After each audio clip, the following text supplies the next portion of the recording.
अरुणाचल प्रदेशात चीन सीमेवर रस्ता दुरुस्तीचं काम करताना डोजर दरीत कोसळून शाहूवाडी तालुक्यातील शित्तूरतर्फ मलकापूर इथले जवान सुनील विठ्ठल गुजर हे शहीद झाले होते। प्रशासकीय प्रक्रिया आणि इतर अडचणींमुळे पार्थिव शनिवारी ऐवजी आज त्यांच्या गावी पोहोचलं।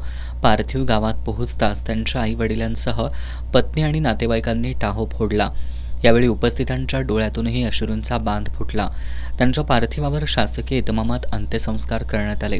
शहीद जवानाला अखेरचा निरोप देण्यासाठी हजारो ग्रामस्थ उपस्थित होते।